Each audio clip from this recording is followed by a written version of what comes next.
कि विभिन्न मार्गों से सभी गाड़ियां हल्दी घाटी पहुंच रही है।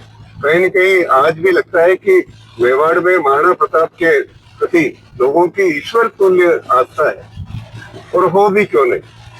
महाराणा होते हुए, स्वयं महाराणा होते हुए जंगल में उन्होंने मतलब इस प्रकार से अपना जीवन बिताया, और केवल एक संदेश देने के लिए विश्व को स्वाधीनता सबसे बड़ा धन है, और उस धन की रक्षा करने के लिए महाराणा प्रताप ने आजीवन जो स्वाधीन रहने का व्रत लिया और उसका पालन किया। हम सभी मेवाड़ी उनकी ईश्वर के समान उनकी पूजा करते हैं, उनको प्रातःकाल स्मरण करते हैं।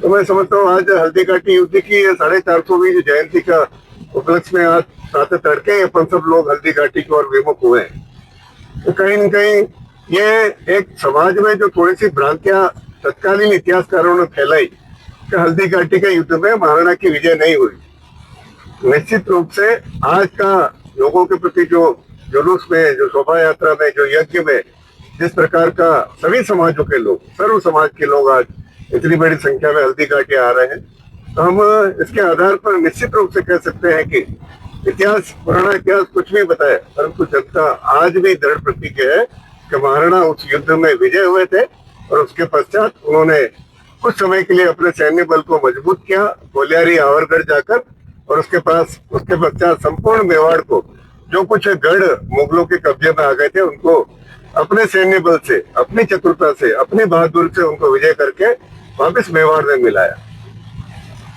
कई लोग आते हैं हल्दी घाटी की जो माटी वो लेके जाते हैं, तो ये संकेत सीधा सीधा है?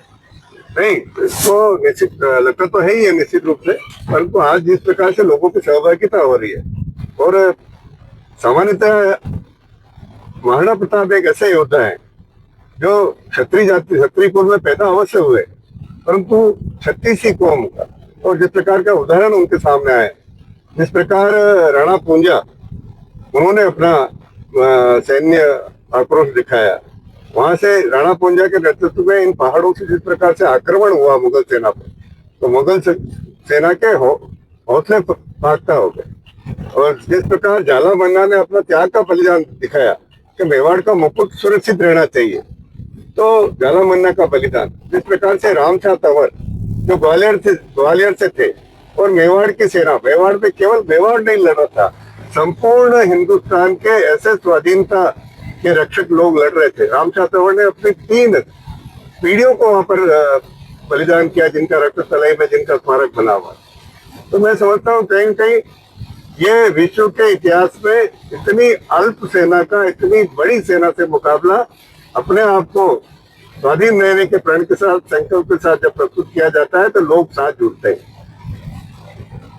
कई बातें चल रही है कि विधानसभा में और लोकसभा में महाराणा प्रताप की ऐसी मूर्ति लगे जिससे सामने बैठे बोले, चाहे वो सांसद हो या चाहे वो विधायक, उनका आक्रोश करे और वो मातृभूमि के लिए अच्छा सोचे। क्या ये ठीक रहेगा आपके अनुसार? ये विषय थोड़ा सा राजनीतिक अवश्य है, परंतु मैं भारतीय जनता पार्टी से, उनके राष्ट्रवादी विचारों के कारण भारतीय जनता पार्टी से संबंध अवश्य हूँ, परंतु महाराणा प्रताप के नाम से कोई राजनीति मैं नहीं समझता हूँ कि भारतीय जनता पार्टी करती है।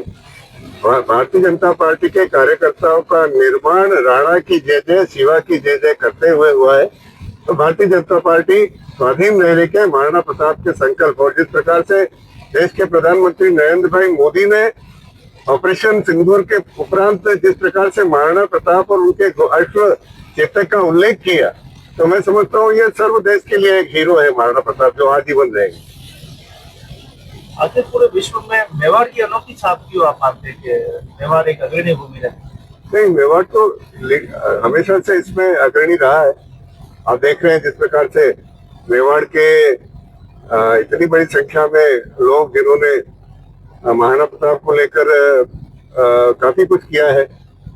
मैं कहना चाहता हूँ कि मोती मंगरी में जो भव्य मूर्ति स्थापना हुई, वो आदरणीय स्वर्गीय मोहनलाल जी सुखाड़े के कार्यकाल में भव्य मूर्ति महाराणा भगवत सिंह जी के सहयोग से स्थापित की गई।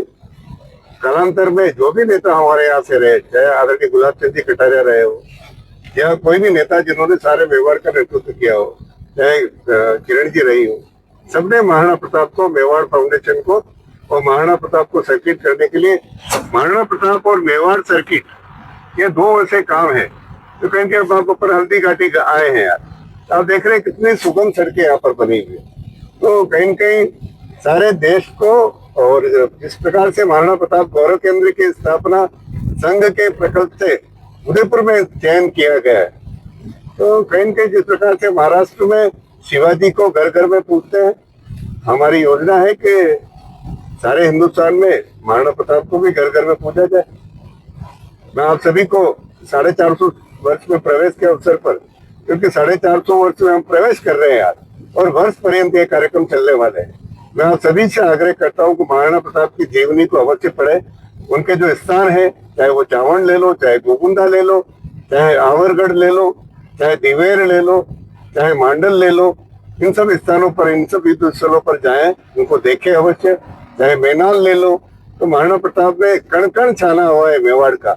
मेवाड़ निश्चित रूप से कण कण में यहाँ पर स्वाधीनता की महक आती है, उसको अनुभव करें। युवा लोगों से मेरा विशेष आग्रह है, मेवाड़ की स्वाधीनता विषय को लेकर कण कण पर जाने का प्रयास करें, उन सभी दर्रों में जाए जहाँ पर महाराणा प्रताप ने कैसी परिस्थितियों में विकट संघर्ष करते हुए अपने मेवाड़ को स्वाधीन रखा। जय महाराणा प्रताप। ये जो अपन कार्यक्रम करने जा रहे हैं, आज का भी होगा, 2-3 दिन और होना है, इससे क्या प्रभाव पड़ेगा जनता के ऊपर, उदयपुर की जनता खास करके जो इतिहास नहीं जानते? उदयपुर के लिए हमारी नगर की जनता में क्या नहीं, उदयपुर में महाराणा प्रताप का काफी प्रयास हुआ है। जैसे आप देखिए, एक महाराणा प्रताप कृषि विश्वविद्यालय उदयपुर में बना है। एयरपोर्ट का नाम महाराणा प्रताप एयरपोर्ट के नाम पर नामकरण हुआ है, जो अब अंतर्राष्ट्रीय एयरपोर्ट बनने जा रहा है। एयरपोर्ट के बाहर महाराणा प्रताप की भव्य प्रतिमा का निर्माण हुआ है।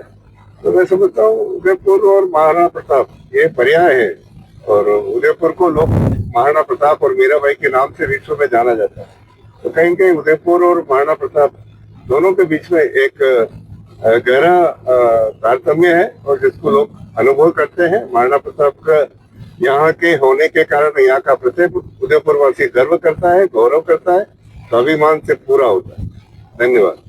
आज के इस आयोजन में आप जा रहे हैं, आपको दिल कैसा हो रहा है कि मुझे वहाँ जाना चाहिए, सब काम छोड़कर? नहीं, काफी कार्यकर्ता है जो महाराणा प्रताप के नाम से लगे हुए, और महाराणा प्रताप गौरव केंद्र संघ का एक प्रकल्प है। और मैं तो समस्त देशवासियों से आग्रह करता हूँ कि महाराणा प्रताप गौरव केंद्र में एक बार अवश्य आवे, वहाँ के म्यूजियम को देखें, वहाँ की किन परिस्थितियों में महाराणा ने मेवाड़ को स्वाधीन रखा, उन परिस्थितियों को अनुभव करने का प्रयास करें। मैं यही निवेदन कर रहा हूँ। बहुत बहुत धन्यवाद।